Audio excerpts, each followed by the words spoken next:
thank you very much for coming to the official Mitch Martin Freedom Festival. He's a very successful, very disease-free gentleman standing by the minibar. From DreamWorks Pictures. We are officially starting a fraternity. This is my house. I heard you guys are starting up a fraternity. Who told you that? I want in. Half these guys don't even go to the school. I promised my wife I wouldn't drink tonight. Yeah, I'll do one. We're gonna do what? We're good streaking! You may be asking yourself, why is this cinder block tied securely to your Earmuffs. Old school. And people, welcome everybody to Unpopular Reviews Entertainment, dedication to the 2000s. We went through the 80s, we went through the 90s, and hopefully now that we're 30 years plus in, we've grown a little bit. No, not really, because Mike Knoxxx got a chance to pick a movie again. And damn it, at Fast Times at Ridgemont High, y'all thought that was raunchy? Well, damn it, we're going to up the bat a little bit and go ahead and give you a little bit of old school. You know why? Because you're my boy, Blue. It doesn't get better than that because the Godfather is here, and so is the Foundation. I was able to be joined by the select few, and I am glad to bring them on. As I bring them on, we got the next doctor. We got James. Because it used to be all kind of fancy stuff. It's just James. What's going on, fellas? As to why I didn't win any award, it's because people didn't know who I was. But all year it's going to be James, unless I think of something later in the year. Well, listen, it is a pleasure to have you gentlemen here this evening, and we are talking, at least to me, right? I always say that I always get accused of the greatest this, the greatest that, right? But I personally think this is a really, for those who've seen it, cult classic. And cult is always related to like older classical, more, movies for that. But this is, 2003, you know what I'm saying? 20 years ago. This is a classic. I was married 20 years ago when this movie came out. Short story, me and my friend from the UK, movie night. My wife, she didn't want to go see. I think it was like some Tyler Perry movie was out or something. Like, yeah, we're going to go see Old School. She's like, I don't want to go see this movie. You know how women are. She's mad. I'm talking 45 seconds into the movie. She's laughing. And to this day, she laughs. So as raunchy as they say this movie can be, let's just go ahead and talk about the movie known as Old School, starring my man Luke Wilson. After discovering his girlfriend Juliette Lewis has been participating in group sex, attorney Mitch, that is, Luke feels that the world has come undone. He is going to go move into a new place. His friends try to cheer him up, and that's where the story begins. They go ahead. He finds a new house. Which ironically to me, knowing as much TV as I watch, the house is iconic to all the HBO things in there, including on this roster is my man Jeremy Piven playing the dean at the school. The same year Entourage came out, so did this movie, Old School, and I just love it. But as I gave you a synopsis, I'll give you my parts about it later. I'm going to start with the next doctor down there. I think James is still writing an essay, so we're going to let him go ahead and write his essay out, so he's going to come in here and get y'all preaching. We're going to get the collection plate going. So next doctors, your thoughts on Old School. Was it best and worst, James? I forget how the order goes. Used to be an order around here, but you know what? Forget it. The executive consultant's not here, so we're going to call order. James, what's the order? You got a gavel. What did we like? What didn't like? Right, likes and dislikes. There you go. Next doctor. Well, this was a first for me. I hadn't seen this movie before, so I do appreciate a new movie. Going in blind, and it's funny that you mentioned Fast Times, because as I was watching this, I was like, this is another get me like Fast Times. I was not expecting the raunch. I didn't look up anything about it. I was just like, okay, we're watching Old School. All right, Vince Vaughn is in it. I love me some Vince Vaughn. I'm in. So let's watch this thing. And yeah, this was wild. This was definitely wild. We should all have someone like Vince Vaughn in our lives, really. And from the wedding scene, his first scene, he's telling his friend, listen, this is great for you. You should have been happy. She's open. His other friend, dude, you gotta run fast. That's the kind of realness you need to have with someone. But really, this movie was great. And then the surprise stage appearance was Snoop Dogg. Like, what? I was just as surprised as Luke was, or Mitch, his character, when he came out. I was like, what? My man, he got some people that have some pull. You know, that's the kind of people you need in your circle right there. You know, remember, he's worth 3.1 that the government knows about. The government knows about. That's what I'm talking about. But yeah, you know, it's too bad the executive consultant isn't here because I think that he was the blueprint for Frank the Tank. Oh wow! Those that know. But you know, it's moving on. This movie was it was a pretty fun ride. You know, I did like it, but you know, I going to the things that I didn't like or things that are probably questionable. Mm-hmm. You know, I have to look at it. You know, going back to Fast Time. You know, you have to look at it in the lens of the 2000s. Mm-hmm. So, you know, and this makes me think. Thank you. This is exactly what I was getting to. You know, it makes me think about, you know, how our society has changed about what stuff, you know, will be mainstream and acceptable. You know, at first, you're like, okay, you know, he hooked up. He's, you know, single guy. It's fine. But then you see she's in high school. And I'm like, because when she's on the bed, I mean, I'm like, man, you know, she has a nice butt. I love blondes. Anyone who knows me knows I love blondes. Doesn't matter what race, you know, if you're blonde. No matter what race. It don't matter. I love them. So I love Alicia Gerhardt personally. I didn't catch that. You know, and I'm looking, I'm like, man, okay, you know, she's pretty hot. And then later on, it's like, she's in high school, man. I know the actress isn't, but still, it's like, oh, man, gotcha. You know, and to his credit, it's not like he knew. You know, she did that to him. Same kind of way. And Fast Time. So there's a theme there that I'm thinking that's, you know, people like to put out there. But, hey, you know, something like that couldn't be made today. This thing would be canceled. Up, down, left, right, side to side. I think it still would be made today. They got a rumor has it for the last 20 years they got an old school 2 coming out. Okay? Because listen, this thing happens in real life. Next Doctor. Women lie all the time, B. I'm not saying that it doesn't. What I'm saying is us portraying it on, you know, in mainstream media as, I mean, no, I hate to say something so. I think we're much more conservative as a society now, and these types of things just aren't, you know, portrayed as much, even though it is still going on. Mm-hmm. I think that's what it is. You know, take that. Sorry, had a Puff Daddy moment. You know what I'm saying? Because you know what I'm saying. I'm sorry, James. Can you take that, please?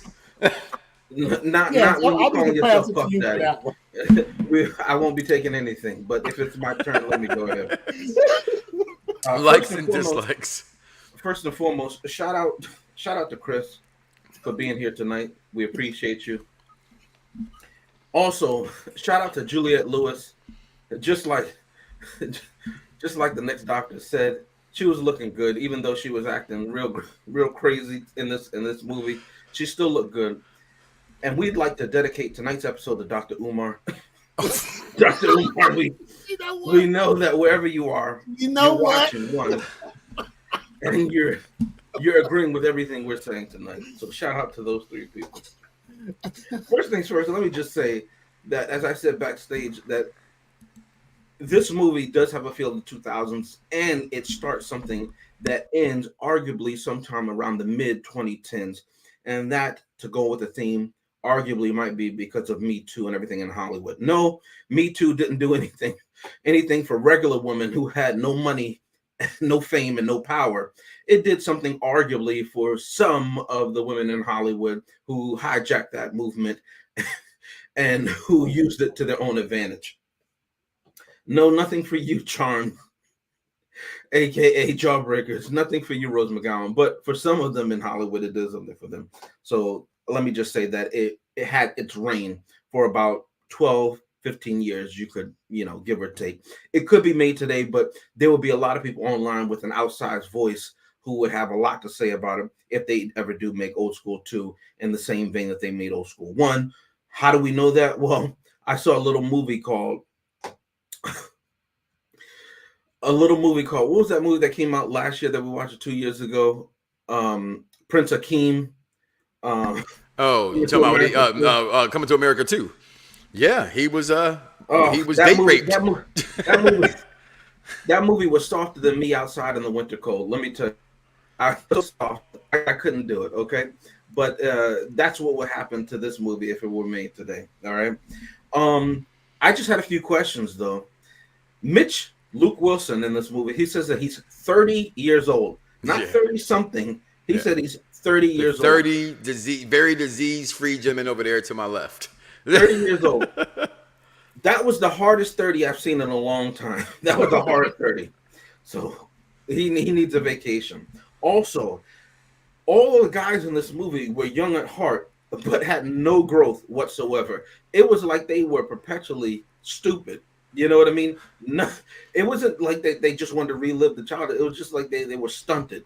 They had no kind of sense whatsoever. They were just like not even 18-year-olds with sense. They were just dumber than the 18-year-olds who were freshmen just going into college. I didn't understand that. It was at some points driving me crazy just because it's so off type from who I am, right? Shout out to Vince Vaughn, who could work at Circuit City and own a house in Southern California with a wife and a kid and be stress-free that he could go and spend all his time in a frat house and also coach soccer for his other kid. Shout out to Vince Vaughn and shout out to Circuit City, who was paying so well they went out of business shortly thereafter because they were paying exorbitant amounts of money because Southern California is very expensive. Last but not least, let me give credit to women where it's due. People think that I hate on them. I don't, okay? Not you, another co-host. But anyway, they think that I hate on women, right? E, wherever you are, we love you, okay? But the 17-year-old that Rashad mentioned. And that's my theme, ladies and gentlemen, because I believe in equality. The 17-year-old in this movie, whose father used all the dye in the shop to dye his hair, but the 17-year-old in this movie, okay, had more sense than Luke Wilson and the woman that Luke Wilson was trying, who was beautiful, classically beautiful. I'm giving credit to her where it's due. Meredith Grey from Grey's Anatomy. Yeah, I don't watch that show, but credit where it's due, okay? Thank you for the reminder. Classically beautiful, okay? But she was as dumb. She was as smart as rocks, okay? And so was Luke Wilson, all right? Because he practically told on himself. But that 17-year-old, even though she could nowadays cry and get whatever money, whatever Circuit City money he had, okay? She played it off in front of Dad. When they were in the diner, she was messing with him a little bit, but didn't give too much away. It was him who was talking. He was talking every 5 minutes. That woman, or the 17-year-old at the time, would have gone to Bill Cosby's party and never told, not then, listen, not 10 years later, not 20 years later. She would have never said nothing. She would have called Bill every so often and pranked him on the phone like, I'm going to tell, but she would have never done it. She held it together, and she has to be the MVP of this movie. She's the only one with sense who held it down. She knew she wasn't supposed to be at that college party. She knew he was drunk and she took advantage of him, but she got what she came for. And they both came. No crime, no foul. All right? That's what I thought. Listen, I like plenty about this movie. Frank the Tank is definitely the executive consultant, and my wife, I call her Frank the Tank as well. They both have those moments together, but I guess they both get along so damn very well because this scene right here, once it touches your lips, it tastes so good. We're going to do one more. We're going to do one more. There is literally, she was, Alicia Gerhardt's character was dumb in this movie. I'm sorry, guys. She was not smart about it. She told her dad. She told his girlfriend, Meredith. She kept telling the beans, oh, I'm sorry. She kept repeatedly saying, because she kept running her mouth about how. She didn't tell him what she was sorry for. No, she didn't. No, she didn't actually say I'm sorry out loud. She whispered it to him. The diner. I'm sorry for interrupting your breath. And then she told her dad, nothing happened. You just relax, sit down in your chair. Nobody knew. Nobody knew. But when he was in the office, he didn't say. The only thing he did was say, "Hey, I'm sorry. Did you say high school?" That's the only thing he did. He choked on his coffee. Snitching. That was the only thing.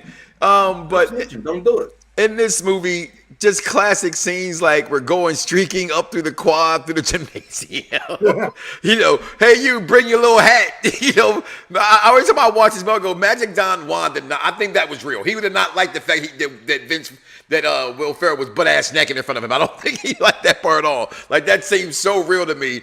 And then one of my favorite scenes, is Taco Bell open? It's just like, yeah, Frank, is it cold outside? You know what I mean? Like, and then one of the scenes I did not get, I wish I had, really was when they have Andy Dick comes by and gives us for one of her wedding presents. Her girlfriend's got her a dude that can show her how to do a good Hummer, if you will.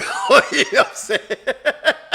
And it just really just took it. And then another one of my favorite parts. Again, this is one of my favorite movies. It's just what it is. But to get them in the fraternity, right? Like you turn this house. That's the more the movie is like, man, I threw a party. You're gonna kick me out of my house because I threw a party. Well, the only way for me to keep the house is to turn it, because it's on school property, into a frat. So because Vince Vaughn was worth 3.1 that the government knew about. Okay. Was smart enough. Mitch is an attorney, the Godfather. They figured this thing out. They were far from dumb. They were just young, stupid, old stupid, if you will, right? So here they go, forging a fraternity, doing what fraternities people do, dumb things like you trust the fact that I gave you enough string as I have this tied around your balls and you're going to be okay. Oh, but not my man Wincy. I mean, the man literally said to him, "You're my boy, Blue," but he literally said to Wincy, said, my mom said, "Don't mess this up. If you do, I'm going to kill you." She showed me the knife. You know what I'm saying? There was nothing in this movie for me that I did not like. I can't say what's a part that was bad about the movie. Not a damn thing. Even when they kidnapped one of the guys, it said, "If you say anything, I'm gonna fucking kill you." He said, "No, I'm not saying. We can have him home by dinner time." You know what I'm saying? Because they actually meant well. This movie helped me learn. Here I go again on my own. It's like, yo, there's restriction on there. Don't tell nobody that. That's street legal right there. That's not street legal. This movie had everything to add. But as I'm smiling, the next doctor's smiling. James has given you his sermon. Part 1. We're going to bring on the executive consultant because he's backstage with glasses on. Only looking as like, I feel like I'm watching, Back to the Future now. Go ahead, Mr. Marty McFly. I'm listening to, first of all, let me say, I'm here. Okay. So there's no reason to have a joke like I'm not here, James. What are you talking about? All right. And I am not Frank the Tank next doctor. Shout out to Chris for being here. I'm here. Okay. I was a little behind from work, but he's here. Right? And he had to watch this movie. No. And he had to watch this movie because I'm not Frank the Tank. Did you watch the trailer like Vic, or did you watch the whole movie? I watched the movie. That's why I'm not here at the time that it's designated. But I'll tell you this, right? Y'all sitting here and y'all praising this movie. Let me tell you a story. I got a story. You want to hear a story? Here's a story. Story time. Last year, I was told that we were going to do the 2000s. I said, okay, pick the movies. And then I realized I counted, right? Because I didn't go to public schools. I counted and I said, okay, 1, 2, 3, 4. So I said, you know what? I'm going to give a chance for somebody to pick a movie on Tuesday. Who wants to pick a movie? Do it out there. I said, you know what, Mike? I think you will be the good person to have this. Because you all into movies. That's all you do, watch movies, blah, blah, blah, blah. Whatever. Okay. What does he do? He picks this stupid shit. Right? This is what he does. And I instantly regretted it and almost took it back because I'm like, why the freak? And I don't blame you, Mike. I don't blame you, Mr. Knoxxx. You did pick date night, just saying. You did pick date night. I think we all owe you like 8 movies for that. Loved it. And then you know who I blame? But it's not Mr. Knoxxx, right? I blame myself. That's who I blame. I take ownership of it because I knew this man would pick a dumbass movie.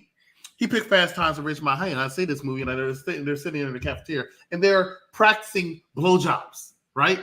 So then I watch this movie, and what do I see? I see them practicing blowjobs.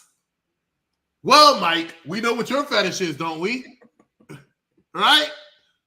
Wow, just put my personal business out there, sir. You put your personal business out there yourself. You have done that yourself. And in the words that one of my friends said this week, on Instagram. No, take that shit down. On Instagram. We do not forgive or forget. We'll be right back, y'all. More Unpopular Review Entertainment. His name is Zoolander. Derek Zoolander. International male supermodel. But behind those eyes is a highly trained man of action. You rock. No, you rock. And perhaps the world's only hope of stopping a sinister assassination plot. Zoolander. You see, this is a moral test of oneself. Oh, I'm sorry. Did I break your concentration? Get down, get down. You got a corpse in a car, minus a head in a garage. Take me to it.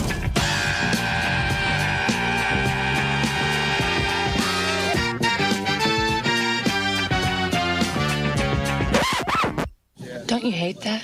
Hey, what? Uncomfortable silences.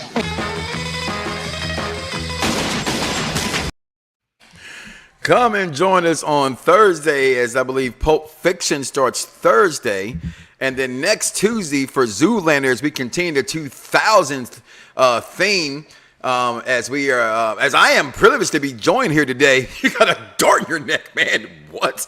Okay, by the Foundation +1, which is Mike Knoxxx. Welcome back to Unpopular Review Entertainment, y'all. And we give you our likes and don't likes. I'm sorry, did I say something? Can we say that right? Can we say that right? It's not the Foundation. It is the Federation. The Federation. Okay, my bad. Star Wars, Padme, Jar Jar Binks guy. No, I'm not a Jar Jar Binks guy. Don't do that to me. I'm Luke. Lisa thinks so. Okay, well, listen here, Star Trek. I'd rather go watch Mork and Mindy. Okay, but we're talking about old school likes and dislikes. Next, Doctor, you have any quotables from this movie? And also your thumbs up, thumbs down, and final thoughts. I do have a new favorite quotable from one of the scenes that the executive consultant so graciously mentioned. Mind the stepchildren. Listen. Thank you. Mind the stepchildren, okay? Those are words to live by. Well, ladies and gentlemen, you find out two of our co-hosts is fetishes. Right here tonight, we're beginning the new year with a bang, aren't we? I mean, actually, all three of my co-hosts. I'm sorry, next doctor. I'm gonna steal your thunder. Not to steal your thunder. But all three of my co-hosts must be the most raunchy co-hosts I've ever had. Ever. Yeah. I'm sorry. James has not yet picked a raunchy movie. I haven't picked a raunchy movie. Not once has he picked a raunchy movie. I'm talking about today, most raunchy co-hosts I've had. I didn't say about the movies. You did say three. This guy, because of the two blowjobs in the movie. This guy, because he's telling you to mind. Sorry, didn't somebody pick Weird Science? And then this guy says, I didn't pick Weird Science. He did. And then this guy says, if you're going like this, that means a little bit like you're stretching. That's not a raunchy movie. This guy mentioned how then they both came. Did that not, no pun intended, come out of his mouth earlier? And they both came. Next, Doctor, please, your final thoughts, man. Thumbs up, thumbs down. Jeez. Ari Gold's in this movie, people. I'm sorry. Jeremy Piven in real life now owns the WWE as well as UFC. The guy Ari Manuel is the real name, but author Emmanuel. Well, that's why I fix his name. I can fix my own words when I fix them. Thank you, sir. I'm grown. You sound like wrestling. I also love that they had the black, all black 18 van in this. That was fantastic. They were using that to hijack or kidnap all of their pledges. This was the first time I watched this movie. This was a wild ride. This movie was fun as hell. And that ending, the ending was the icing on a spectacular cake. You know what? This is definitely a thumbs up for me. You know, this is the type of stuff you really do go to the theater and say, I wish I had seen this in the theater. Usually I don't do comedies in the theater, but I wish I had seen this in the theater. This is a thumbs up. All right. Pastor James, final thoughts. Do you have a quotable for this movie? I'm not sure how you really feel about these movies sometimes. Well, curious to find out. Quotable, they both came. So I don't feel comfortable now. But shout out to him. If you don't come together, why come at all? Promo. 19 minutes into the show. Shout out to you, Chris, sir. Shout out to Rick Gonzalez, who played Spanish in this movie. Spanish! Both Rick Gonzalez and Michael Pena were holding it down for Latinos in movies. You remember him from Coach Carter? For at least 15 years. After Jennifer Lopez came out with Anaconda, no, there were no more Latinos in movies. They said no. But then they let her make Made in Manhattan. So they've been having more Latinos in film. James, you know they had him play a Colombian once before too. Shout out to those pioneers. They had him play a Colombian before. What I have to say about this movie, listen, as I said backstage, this is a beginning of a new iteration of what we might call house parties. Not like some cultural people, us black people, when I say cultural, that's code word for Negroes, but how we would consider house parties to be, but that over the top. This is more akin to Animal House of the 80s, because that sort of died out. Back to School with Rodney Dangerfield in the 80s, that sort of died out in the 90s. You didn't see that. The house party was different. The street party was different, right? The culture of it was different. It was portrayed by different people. That's what I spoke on. If you go back and watch the house party episode, okay? I go more into that then. This one is the beginning of the modern age of what some might consider the house party or the Animal House, right? We have Pursuit of Happiness. We have another movie that I have lined up that I really, really love. And again, as I said, towards the end of the era when you can make movies like this and people not, be up in a tizzy and making all that outsized noise, called Neighbors. It's almost the same thing, except that the wife was there, and you have an older guy who was still young at heart, and both of them were still young at heart, but they were living next to the fraternity, right? So it's almost a twist on this. It's just a turn of that diamond, but you have all of them throughout the 2000s, okay? It would be almost like what you could say about Scary Movie that started out in the late 90s, and it spawned all these other spoof movies.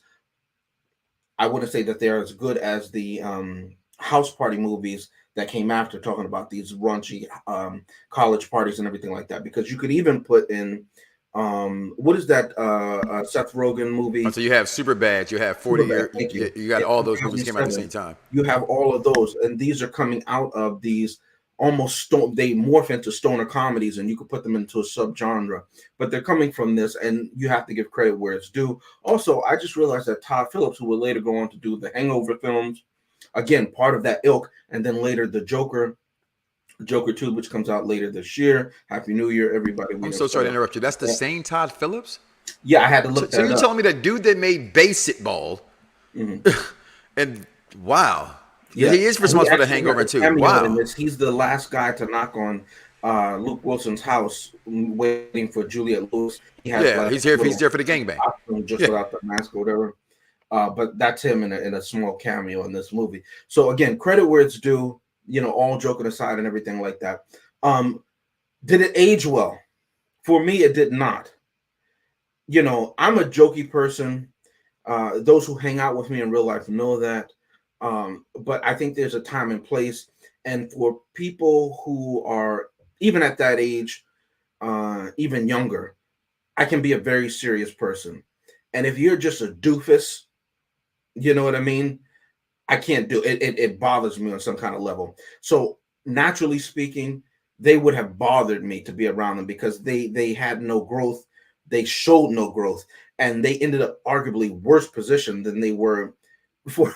For Will Ferrell to end up with Juliette Lewis at the end of the movie is pathetic, in my opinion, in the natural. But it's a comedy. So in the comedy sense, it works. But again, the theme is 2000s. All that being said, does it have that feel of the 2000s? It absolutely does. So as much as I'm a hater, Mike, you deserve the thumbs down. I'm going to give this movie a thumbs up because it did what it was supposed to do. All right. Well, this one is the one that actually scares me. Thank you, Pastor James. Chris went on a whole monologue, and yet I'm Pastor James. My monologue was still shorter than yours. Don't do that. Thank you for. It's so hard for me to sit back here in the studio. Thank you for passing me the baton. I'll take the baton. And let me tell you something, right? This movie starring Vince Vaughn and Luke Wilson 2 years later is a much better 2000s pick, which is Wedding Crashers starring Vince Vaughn and Luke's brother, Owen Wilson. Owen Wilson, yeah. That would have been a better pick, Mike. Would have been a better pick. But instead, you picked. I'm trying to get my first Asian, okay? So just lock it up. I'm saying I love them both. I'm sorry. I was so mad. I love everything that James said about old school, about Back to School and Animal House. That's my comedy, okay? So I was so mad when Mike picked this movie. And I was like, I'm going to enjoy it because he would never do Tuesdays again. All right? Only once, not again. Never again. Because I asked you, I gave you an opportunity. And you fumbled, Cesaro. You fumbled what I wanted you to do, and that is pick a quality movie. Now, did it meet James' criteria? Yeah, right?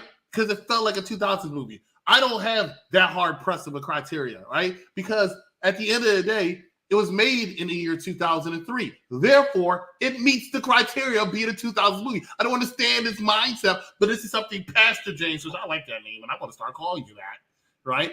Well, I don't like to do that because, again, this is not the pulpit, so that's why I want to be respectful for that. Okay, fine. But I appreciate the honor of it. Padre James, I agree, right? So, and that's a shout out. That's a shout out to his past. Now, that being said, the real line is this movie right here. Here we go. A quote from a better Batman movie. 2 years later? A quote from a better Batman movie. Until I find something else that should be the line, this is the line. And I will tell you with complete truth, I laughed at the beginning of this movie. I chuckled a few times. I wouldn't say laugh. I chuckled. You know what that means? That means it's already better than the Batman, right? It already beat the Batman. Then there was a party, and I hate this actor. I just think he plays the same dumbass character in all the decades he's been playing this character. His name is Will Ferrell. He got shot with a tranquilizer dart, and then they started singing Happy Birthday or something like that. He said no. And he saw some brat in his way. And shoved him out the way. And he shoved him out the way. I can't tell you what happened after that because I couldn't stop laughing. I should have known. He shoved this little brat. Like I said, the blueprint, ladies and gentlemen, for Frank your executive consultant. I got the whole scene, by the way. The kid is probably from school. He's immediately in a brat. It automatically got a thumbs up with that shit. That was worth the whole damn price of admission right there. Can I just say, you can't. Reaction? Could you envision this little punk kid, right? And he just took it. Chris, you're insane. Listen. And then it was double down, right? Then it was double down. When the old guy died and they had the funeral. That's what old people do. They get old, they die. To this day, I'm not lying to you. That is what I use in real life. To this day. When people die that are under 50 or whatever, it hurts me. When they're older, that's what old people do, man. They die. And now when he died at the funeral, they had all these people in wheelchairs.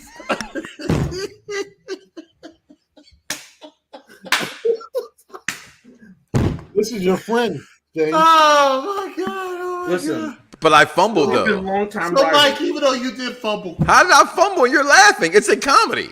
It did its purpose. Because I didn't want to watch this movie. That's fine, but you did it. You laughed. I'm talking for a second. Let me finish this. Well, you're going longer than James. You know why I'm able to go longer? Because you were late. There was a little brat there. And he got shoved to the side. Mike, take this thing and home. Because of that, Mike, I'm going to give you some credit and some kudos. Because that made my day.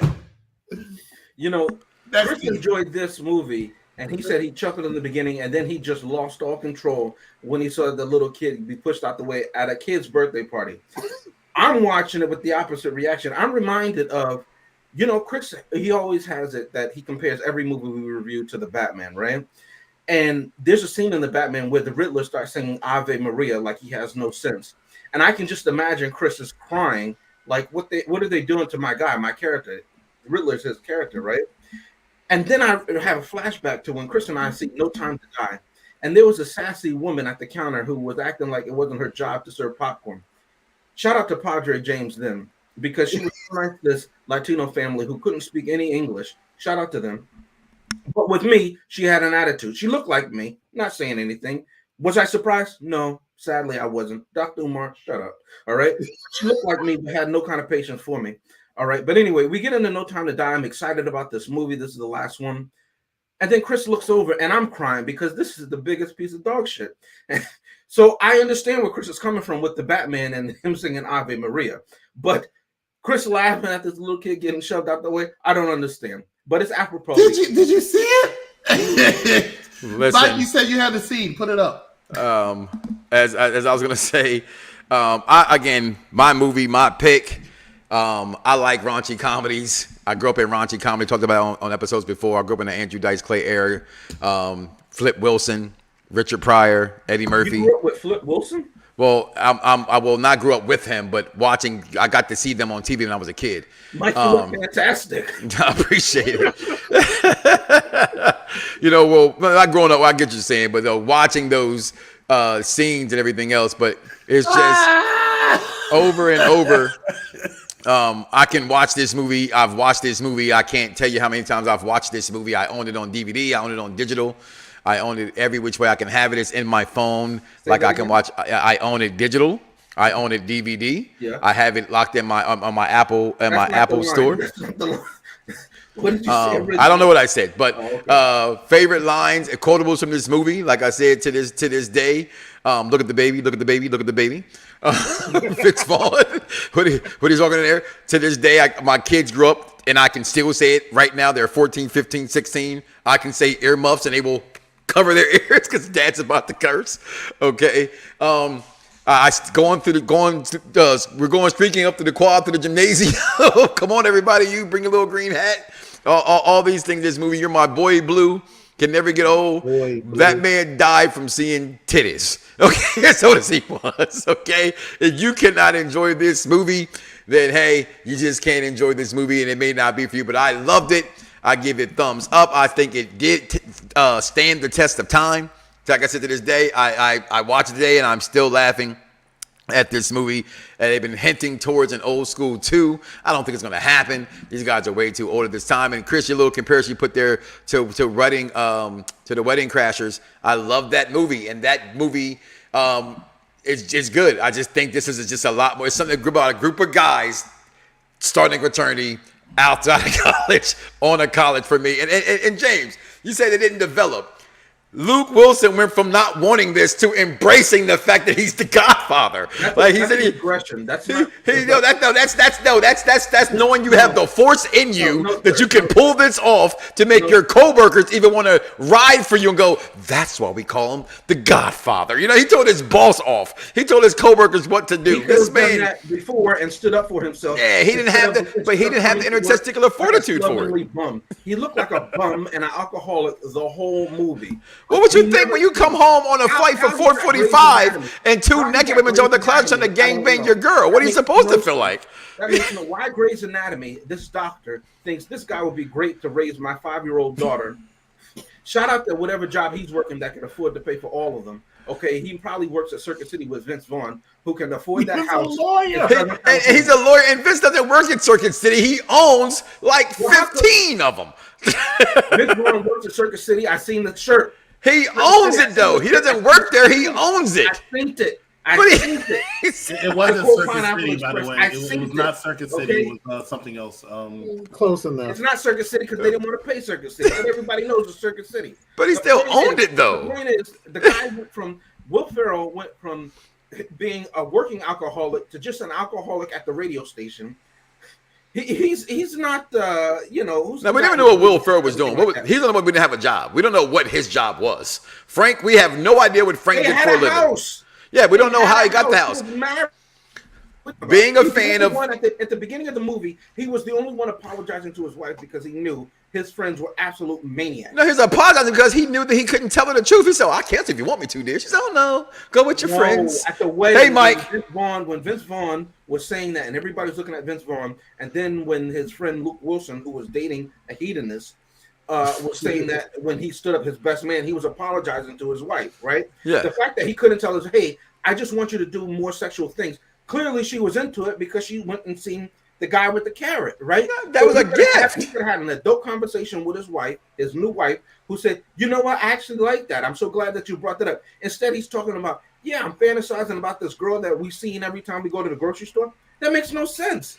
Well, since this is my last Tuesday, wasn't it my final thought, though? He had no sense. I'm just saying, you always do that to me. Wasn't that my final thought? You completely interrupted my final thought.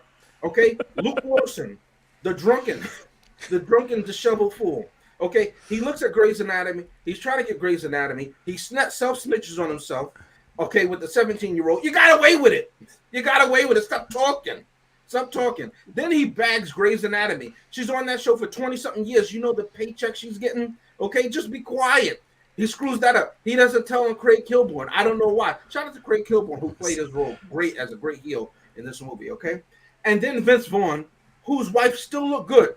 She had those sexy looking eyes, you know what I mean? We're talking about Stacey. His wife was Stacey Carosi. You know what I mean? From Saved by the Bell. She left the King of Queens. Kings and Queens. California. Right? She probably talks a lot. You know, all women talk a lot. But she probably talks a lot, you know what I mean? But, you know, she does the things that he likes to do. You know what I mean? Shout out to him for working at Circus City and owning that nice house. Okay? He doesn't have to do anything. He doesn't even have to go to work. They were bums. But it was a 2000s feel. They were great bums who loves when he takes the 445 home from San Francisco and two naked people jump out your closet trying to run a train on your girlfriend. They've been doing it. Yes, but he didn't know it. He came home. He said, "Oh, we're interested." He said, "You're really into this. You're really into this." I'm gonna mute you, James. If I keep talking, you keep talking over me. I'm gonna mute you, James. I'm gonna mute you. Okay. I'm thinking you're here watching some porn by yourself. Oh, this is some really hardcore stuff. I'm into this. Let's go. She said, hold on, Mitch. He said, tell me the truth now. Is this your first time? Tell me this is your first time. So you want me to tell you the truth? Or you want me to tell you this is my first time? This movie was great, people. We're going to get up out of here. Yet again, 4 thumbs up. I won the 90s with House Party. I'm winning 2000. It continues on. They say it's my last Tuesday, but you guys and I know as well it will not be my last Tuesday. You didn't win the last one. Well, it don't matter what the people say because the people have spoken, and it was Mike Knoxxx. We're out of here. No, I'm talking about what the people said. And fingers.